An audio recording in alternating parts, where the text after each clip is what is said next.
have spent my working career on the trading floor. I like the excitement and the energy. There's only one bottom line on Wall Street, and that bottom line is how much money you make. This is one of the most stressful jobs on earth. We have stress every single second. Not everybody can survive. Greed is ugly. Make as much money as you can so that you can get out of there before it turns you to the dark side.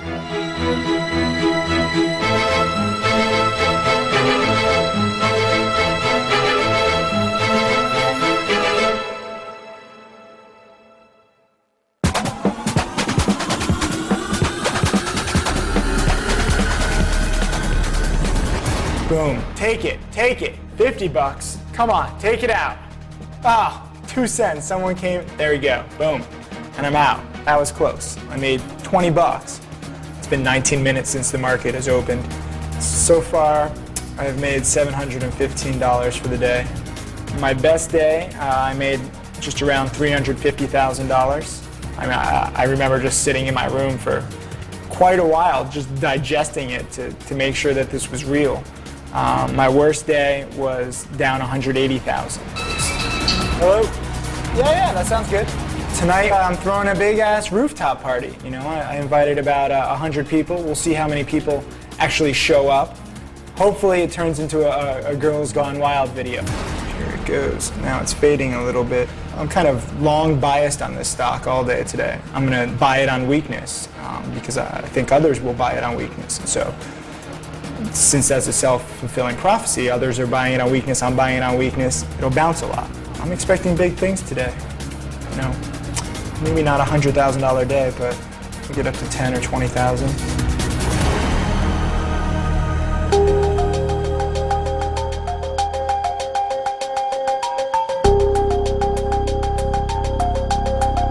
My name is Ted Weisberg. My job description is one of floor trader, where I have been on the trading floor of the New York Stock Exchange for 38 years. I never thought when I was 29 years old that I'd still be there when I was 66. The stock market, or the stock exchange, is a giant auction market where buyers and sellers meet. Companies sell stock to raise capital so they can grow and expand their businesses. The stocks themselves are literally pieces of paper that represent ownership in those companies. And the companies sell the stock to the public to raise the money to run their businesses. And the stocks will go up and down as a direct reflection on a company's ability to, in fact, put that capital to good use. There are many facets of the stock exchange that I think are extremely important to the investing public. Number one is visibility. There is the tape, which we take for granted, which basically records every transaction that's taking place on the trading floor. And that tape that you see in California or in New York is the same tape that you would see in Hong Kong or Auckland, New Zealand. So transparency, I think, is key to investor confidence. You might not like the price, but you can see the price.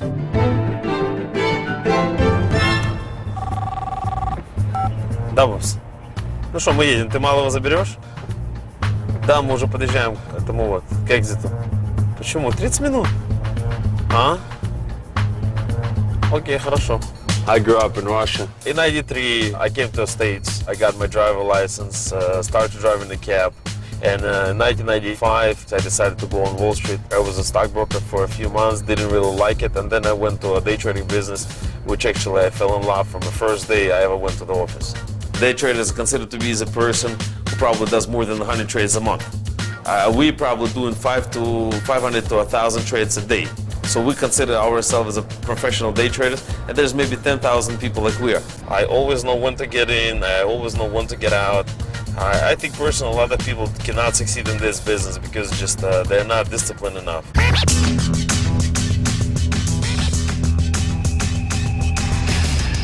So today I'm going to trade for our downtown office. We have two of them, Midtown and downtown. In 11 years that I've been in the day trading business, I would say I do know a lot of information. We take this chart, it's a gold chart. I cannot say that I would be too smart and short it right there. it would be a reason for it. But I know one thing for a fact. When the gold is collapsed, and it's a big, this is a 25% downside, somewhere in this area, I would just be ready to buy. Somewhere in this area, I would be ready to buy. Yep, yeah, what's up? When you spend 11 years, every single day, 250 trading days a year, you're gonna start to understand what really is going on. At least you're gonna have a feel for it. Good luck to you too.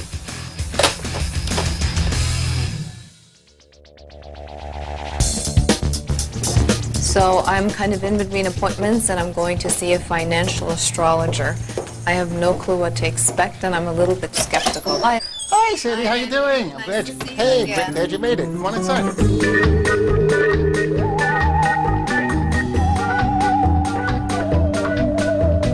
I was a professional astrologer since 1967, and I started coming into the markets on October 20th, 1987, because we knew about the stock market crash a year in advance to the day.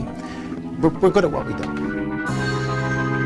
Is there a good book to read for Wall Streeters? Well, obviously, I would naturally recommend my own, which is Investing by the Stars.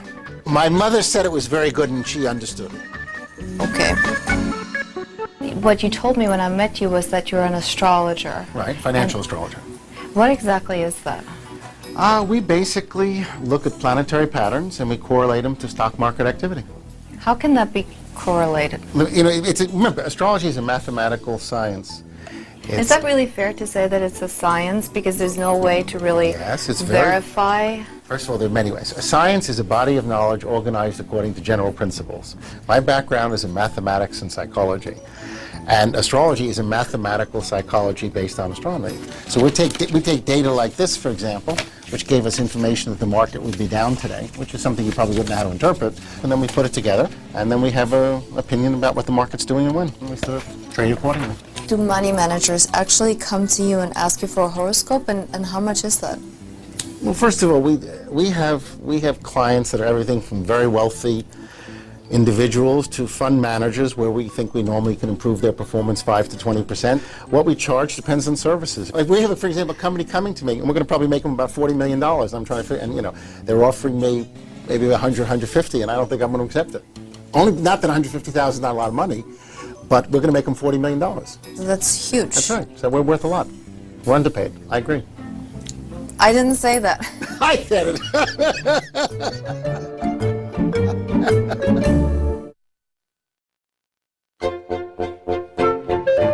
Dead cat bounce. It sounds gross, but what it refers to is if a stock is sold off really sharply and then has a little bit of a bounce back up. As in, hey, don't buy into that dead cat bounce or you're going to end up as roadkill.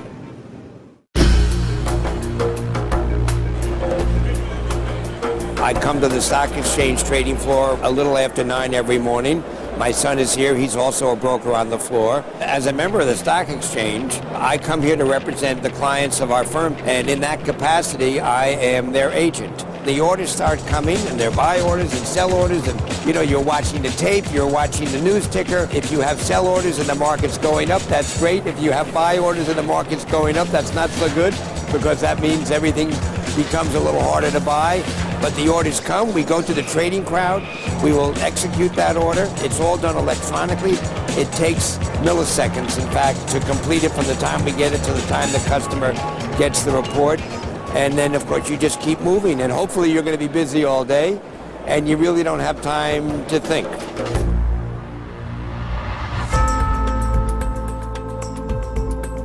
Oh, this stock is just heartbreaking. Oh, this is tough. I am down $28 on the day. This stock that I thought was going to be a strong stock has proven itself to be the exact opposite. Question is, how much pain can you handle and for how long? I can't handle that much pain. I don't like losing. This is a 15% drop in the NASDAQ, one of the largest drops in the past 10 years. And it's happened quick, so there is definitely a lot of fear in the market. This stock is tanking right now, and it's just gonna get weaker because there it goes. As I'm talking, this thing dies. Hey, now I'm down 800 on the day. Since 1999, I haven't had a losing month. Every month, I would take $1, $2, 50 cents, a penny, but it's always going to be a green, it's always going to be above zero. That's the most important thing for me. Today is not going to be the day of losing.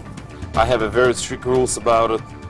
If I'm down more than 15 or 20% from the top money that I make, I would probably stop trading for 30 minutes, just go outside, get some Dunkin' Donuts. If you learn how not to lose, you will be ending up making money. You know, at least if you learn how to invest properly, you can always make money on your money. So if astrology provides so much insight, I would assume that you should have been able to accumulate great wealth. You only get what's promised in your horoscope, so maybe it's not in my horoscope to be wealthy. But you invest by the stars. We don't foresee everything. Astrology is not the be-all and end-all. Astrology is the single best tool in the market, but doesn't do everything, and it's not a perfect science. If astrology was a perfect science, then every astrologer you know would be very rich, have a private Rolls-Royce and a private Learjet. Now, that's not the case, so obviously there's a little bit more involved. For example, if you were born 10 minutes earlier, you'd be a different person. Do you feel that I'm a Taurus? Do I feel you're a Taurus? I'd have to hold your hands and do some things we can't do on camera because this is not X-rated to know if you're really a Taurus. I usually tell people I don't guess height, I don't guess weight, and I don't guess signs, but I guess sex, which I do very well except in the West Village. Sometimes I have trouble there. Do you understand the joke? You should be laughing more. Okay. Mike, can you run off the natal chart? Excuse me a second. I'll see if we can give you your forecast. I have just completely flipped my strategy because this stock has been so weak. It wasn't just me that was thinking this is going to be a strong stock, so now everyone is kind of shell-shocked. And once it takes out the day low, a lot of people that are long this stock, that are betting that it's going higher, will look at this point and have their stop losses there. And if we can take out those stop losses, it's almost like surfing because you're really just riding the wave. Since you're betting that it's going down, you know all these orders are going to make it go down. There's no reason why this stock can't be down $3, $4, $5 a share today. Not taking out the level. Oh, took it out. 1,700 shares short. I'm in a bank right now. This is when you start to get cocky. Come on. Green for the day, baby. Yeah, big money. 55 bucks.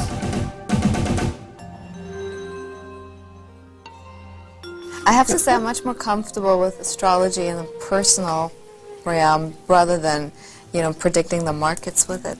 Okay, well, I'll tell you what. Do something else. You can ask anything you like. I'll give you one question. You know how you get 3 wishes? I won't give you 3 wishes. Oh, yeah. But I'll ask you one question, anything you want to know about anything. So what you do is hold on to this dice, the astrological dice, and I want you to think about the question. Okay, it can be any question you want. When you're thinking about the question, roll the dice. Okay, now I'm going to give you some general things. Okay, the answer here is Pisces, which means it's still a question. Venus, which could be about love or relationships. And 9th out of distance. It is relationship related. Do you want to be a little more specific so I can give you a more specific answer? No, I'm embarrassed. Don't be embarrassed. We all have questions. I'm just curious if it's going to work out. Be idealistic about it and don't aim low. Don't aim low? Don't aim low. Just let your imagination be your guide and aim very high. Yes, I'm single. And I'm going out with, prospects. Mike, I need an astrocartography report for this charming lady. Oh, how lovely. Just so you know, you have Sagittarius rising in the galactic center, and you also have Moon in Virgo. But that's all superficial. I'm just wondering, is there going to be a real substantial Well, that's up to you. Remember, the stars impel, they do not compel. They just give you opportunities. It doesn't mean you're going to take advantage of it. Oh, I'm certainly the type who takes advantage of opportunities. It's about it. I don't see more in the relationship in 2005, but you can be changing careers with 2006, you mean? He did 2005 here. I'm sorry. Why? Well, actually, we'll have to. Mike, Mike, why'd we do this for 2005? Just give me 2007, please. Well, same thing. All it's telling you is you're going to change jobs. Another way this could be interpreted is go find a boss you'd like to marry and go work for him and then marry him. But that was like 10 pages and you gave me 1 sentence. That's all right. Well, I'll tell you what. You read all the 10 pages yourself. You can take it home. Take it home with you. Will I be able to understand it? Yeah, it's in English. Well, I think Henry's a very interesting, eloquent guy, and a lot of the things that he says make sense, but I remain skeptical. I think it's a charming concept and it's definitely entertaining, but I wouldn't invest by the stars.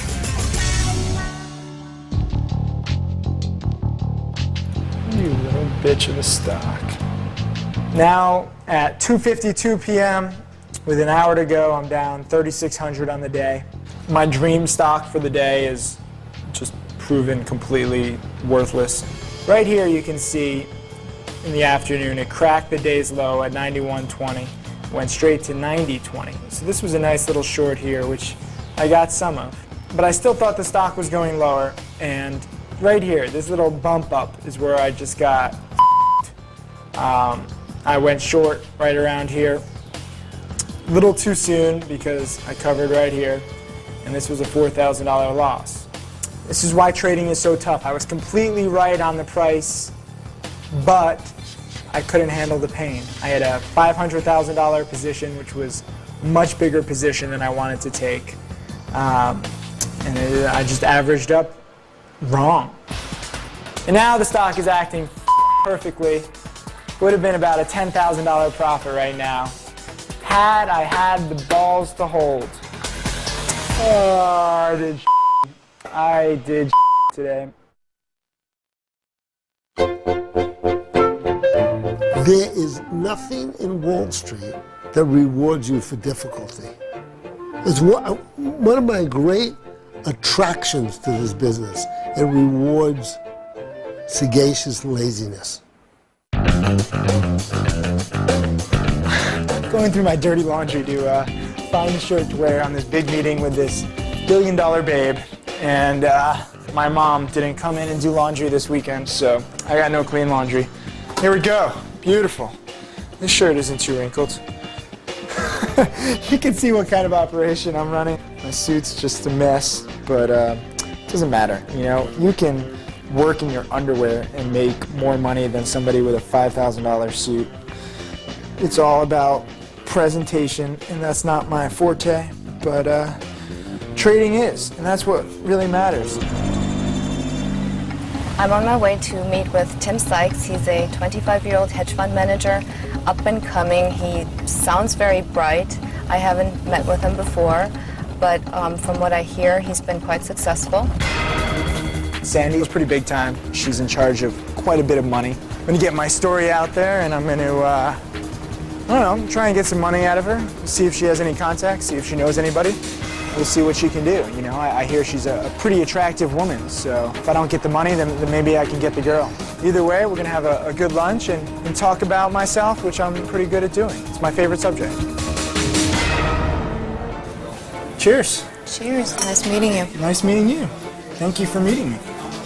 So, where were you before? Where did you start out? From 1999 to 2002, I traded my way from $12,000 to a fully audited pre-tax sum of $1.65 million. So with that... Are you serious? 100% serious. And what do you invest in? What's your strategy? Short selling, short bias, small cap, micro cap. I mean, I'm never going to be more than a $100 million fund. It's tough. That's your maximum capacity? Yes. And why is that?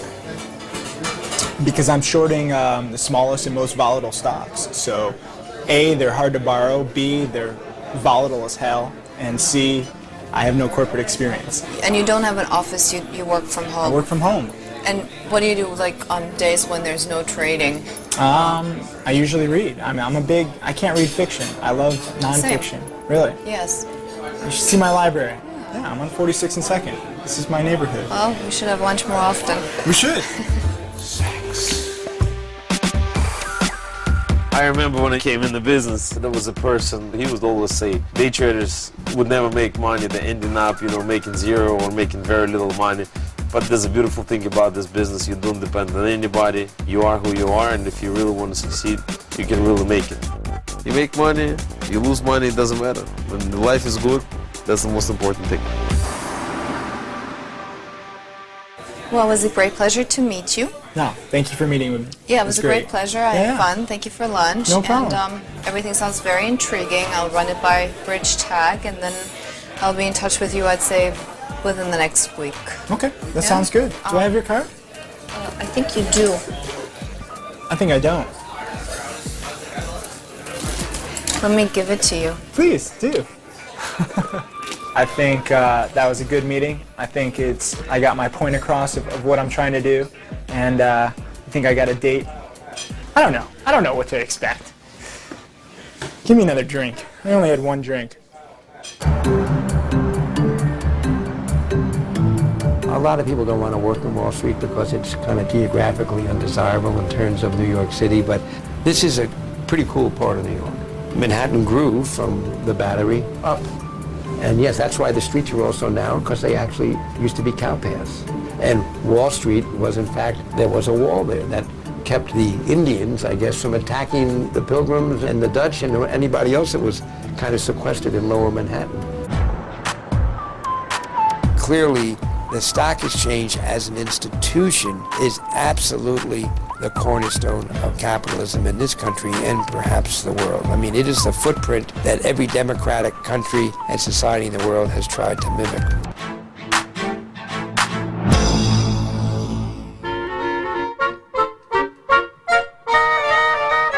Party on the rooftop! Yeah, 46 and second. Let's go to the roof. The roof. There's 5 girls in the bathroom? That's kind of cool. They locked it. What's up? How's it going? How are you? Take off your shirt.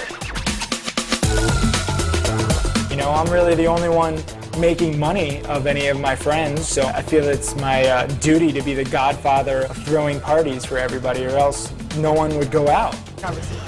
Not everybody on Wall Street makes a lot of money. Disagree. I'm already making more money than every single person here right now. Almost. And with the exception of fine Tim.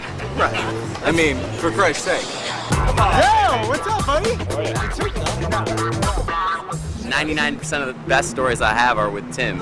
Typical freshman year story, you know, everybody's cramped up in a tight building, and I just happened to get in a room with this crazy Jewish kid, Tim, who made $500,000 in 1 week.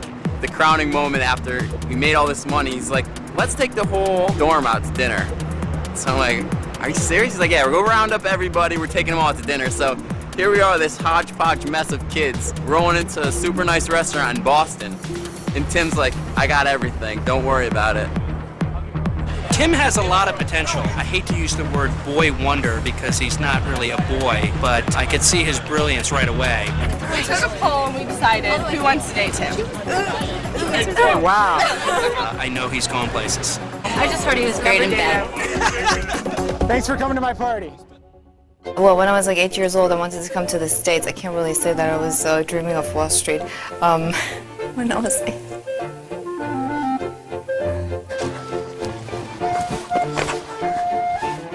Yes! Polka TV. It's the next big thing. Polka, polka, polka. I need my accordion to go polka, polka, polka. Please use that, please.